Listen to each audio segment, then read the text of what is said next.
Welcome to DJ DubL TV in association with S-StarTV. Right now, my name's DJ DubL, and I am in Brighton. We've just burned down a massive rave. I'm here all the way from Canada. I want to introduce my man, Tre Mission. Welcome to the UK, sir. I'm happy to be here, Good stuff, glad to hear it. How was your first performance in the UK? One word I could think of to describe it, like crazy. As soon as I stepped out, like the reaction was nuts. All I did was say, "Who likes grime?" Put the mic to the crowd and they just went berserk. Then next thing you know, girls are grabbing me, trying to pull me off the stage into the crowd. Shorty hopped over you saw that when she handed me her purse. Yeah, we got the footage of it. Crazy. I have to do this again. I love it. Yeah, I have to say the show went very well, man. So first things first, you're 19, you've come all the way from Canada, and the question I'm really interested in, how did you hear about grime? How did you get into grime? Well, basically, I have a friend back home a couple years back, because like they'll play grime in Canada, but on like specialty shows, and like we had a show called The Wedge where they would show just stuff that you wouldn't see every day during mainstream. And I saw Dizzy Rascal. This is probably like when I was like 13, 14, and I'm like, I can't understand what he's saying, but something about this I like because it's so different, you know? But at the time, I didn't really know how to go about researching, and I didn't even know exactly where he was from or anything like that. But then a friend showed me, probably a year or two later, about grime, and showed me a couple other artists, and I just started researching, man, and I just fell in love with the genre. And since then, like one day I just decided, you know, like I want to do this. I'm listening to it enough, more than I listen to hip hop, so I might as well. And yeah, I did it. I put my songs up on Grime Forum and just blew up. So that's Grime Forum, the UK site. Yeah, grimeforum.com, free hitch. Cool, man. So other than grime music, what other influences have you got? What other styles do you have? Music do you do? Well, other music that I do mostly grime, dubstep, and hip hop, right? But I'm a producer as well, so I produce everything. I produce some of my own stuff. I'm gonna be releasing a free instrumental EP within the next month. I'm working on it right now. Gonna get a lot of big names in the grime scene to vocal my tracks. But that's what I do. But as far as influences, my biggest influence ever would have to be Bob Marley, first and foremost, right? But when it comes to grime, it would have to be Wiley, because he's a godfather, you know? He started this, so yeah. Big stuff. So Bob Marley. So there's I don't really see much reggae influence in your music. Do you do any reggae tracks? You know what? Reggae, I really feel like if you are not from Jamaica, right, and you don't speak patois, you shouldn't be doing dancehall, right? Okay, right. But then you could sing reggae, but I can't sing, so I just leave it alone. But I produce reggae. I produce a lot of dancehall and reggae tracks, right, from everything from dancehall to lovers rock. I made even soca, dubstep, anything you can name, I made it, right? But as far as vocal in reggae, I don't really get into that. Right. No, I like that. So you're very versatile. So apart from you, is there much of a following in Canada for UK music, grime in particular? Well, UK music, it's really starting to, like the UK is really starting to get their feet wet in the industry on an international scale, right? Because you got dudes like Tiny Temp, obviously, you know, all the obvious names. Jessie J is getting huge over there right now. K Coke has a crazy following in Toronto, right? Yeah.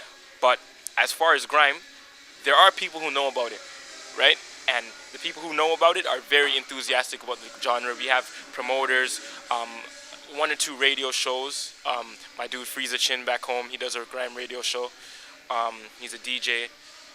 But dubstep is very big in Canada. Huge, crazy, like clubs every night, dubstep, you know what I mean? And we're even starting to hear it on the radio now.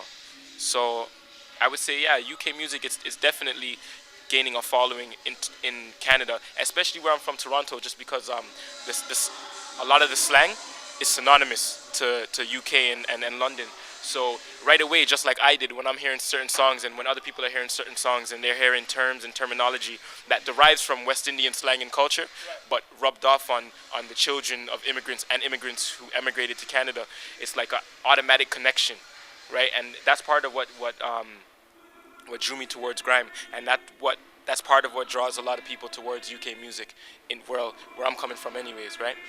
And other than that, it's just good music, right? Good stuff. So it's quite a known fact. I mean, in the past, I mean, you sort of just described that yourself. In the past, it's a known fact that US artists have found it hard, and US consumers and listeners have found it hard to understand what UK artists, UK rappers and grime artists say, because of the accent, because of the speed that they talk and spit, and because of the slang. So is that something you struggled with to begin with? You mentioned you found it hard to understand Dizzy. Well, to begin with, when I first started listening to grime, it was more just, first of all, it's about opening your mind, right? Because it's very different from any type of music out there, especially with what we deal with in North America. But once I got past the accent, and I realized what they were saying was not very different from what I'm saying to my friends day-to-day basis, right? And I believe that the only thing holding grime back from being on an international level is the accents, right? But that can be overcome, because look at dancehall. You have people in Japan and anywhere you could think of going crazy for dancehall, and they relate to the culture and the music. So it can be done. It just has to be done the right way. So you think it's just a matter of time then?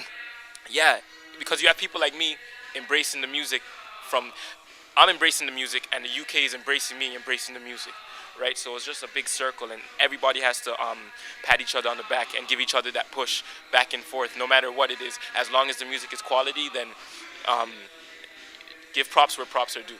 Good stuff, I like that.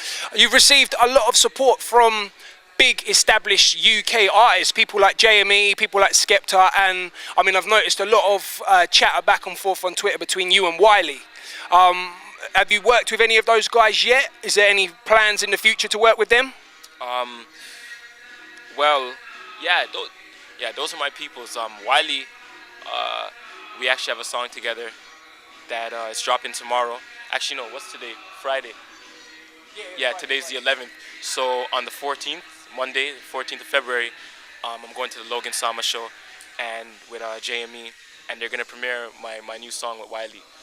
It's off of my EP, Max and Everything. It was originally a single, but we just had to push it back for promotional reasons, and we decided, since we're pushing it back, we might as well give the people something extra, right? So that song with Wiley is going to be on there. And like I said, like, those are my peoples. Wiley's a good dude. He flew out to Toronto to work with me. We were in the studio for days and days and days. You know what I mean? And I'm very appreciative of that, because he didn't have to do it, right?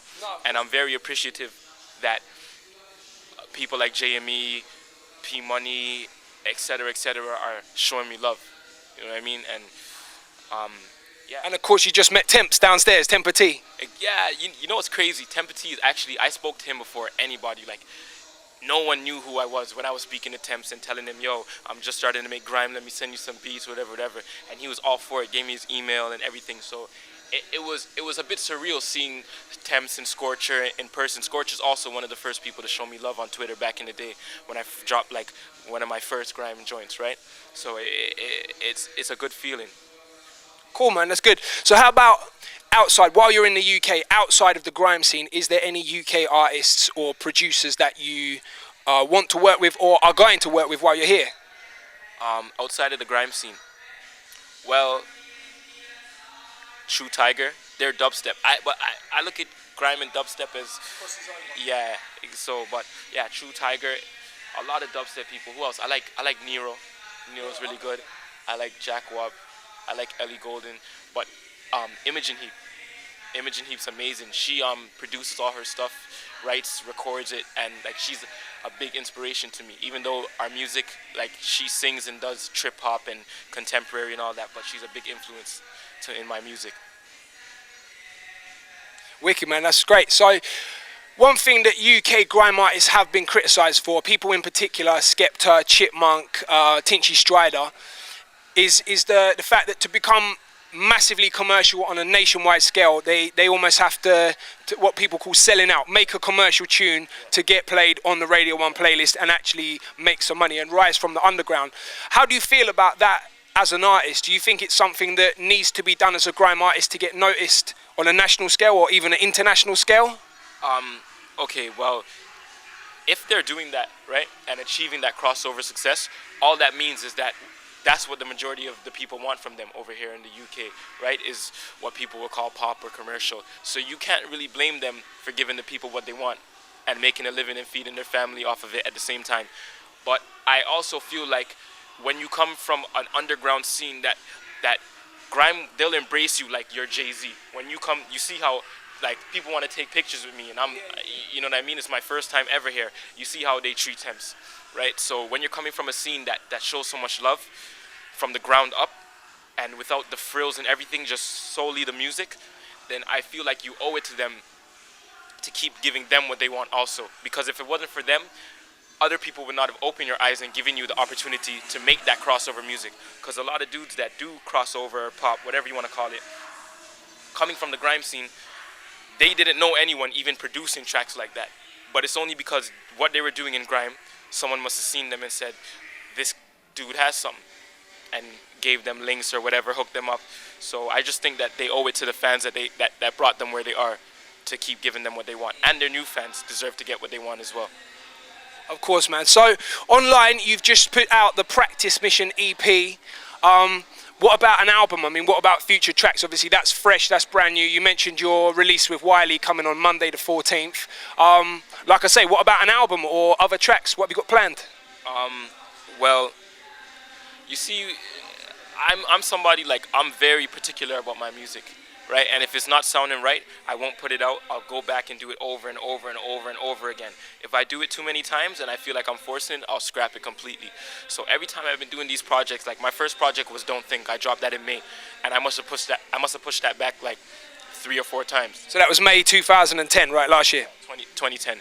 But yeah, how the Practice Mission EP came about, I was working on the first mission, which is another project that I'm going to be releasing, completely original music, a lot of production by myself. But I felt like to make a mixtape, as soon as you label it a mixtape, people degrade it, right? Or they give it that stigma like it will be lacking in quality in comparison to somebody else's album. And I just felt like, okay, I'm gonna push my project back because I don't want it to be a mixtape. I don't want it to be received like that, and I really want to put that time and effort and thought into it. So I chose 5 tracks that I thought would get the people buzzing and talking, and just give them what to hold them for now, right?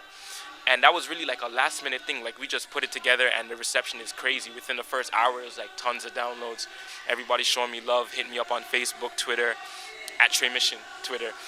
Yeah, it's just been crazy since I put it out. But I feel like the Practice Mission, it shows a lot of my lyricism, right? And I feel like the first mission will show more, still as lyrical, but I'll get to display myself as an artist via production and concepts and songwriting, etc. So yeah, that's coming soon. Good stuff, man. Really looking forward to that. So apart from, you mentioned your Twitter, which is at Tre Mission, how else can new fans get hold of you? How can they contact you or follow you as such? You know, Facebook, have you got a website or anything like that? Well, right now, just Facebook, Tre Mission. There's a fan page, a like page. I got my own account. You could add me on there. I talk to all the people, all my fans, everything like that, right? So yeah, that's how they can hit me up. Any shows, features, anything, email getrightmusicgroup@gmail.com, GETRITE musicgroup@gmail.com. Yeah, that's my management, and they'll tell you anything you need to know. And of course, you've got S-StarTV, you've got the blog on there as well. Of course, those are my peoples. S-Star, forever. It's my dude. Good stuff. And most importantly, so the single's out on Monday the 14th of February. How can people get hold of it? You mentioned iTunes, and I've heard of something I read in The Sun about Launchpad, right? So how can people get hold of the single? Okay, well, Launchpad, shout out Lewis and Quan. Originally, it was supposed to just be Max and Everything as a single. Like I said, I pushed it back. But the new single with Wiley, which I'm not gonna put it out. You're just gonna hear it on Logan on Monday. That's gonna be available when you download Max and Everything. You're gonna get Max and Everything, 2 or 3 remixes of Max and Everything. Also, you get the original of Max and Everything, but like clean and dirty version, right? And you'll also get that song with me and Wiley on there as bonus. So yeah, basically February 20th, iTunes, Amazon, all that. You could go cop it. It's not gonna be expensive, you know. I love the fans. Good stuff, man. It's a good look. So welcome to the UK once again. Thanks very much for the interview. And I've got to say, man, you smashed it in Brighton tonight, absolutely. So I hope you have a good week. Enjoy the trip, and best of luck with the music. I gotta come back. So that's it. It's S-StarTV and DJ DubL TV. My name's DJ DubL, and this is Tre Mission, and that's it for us.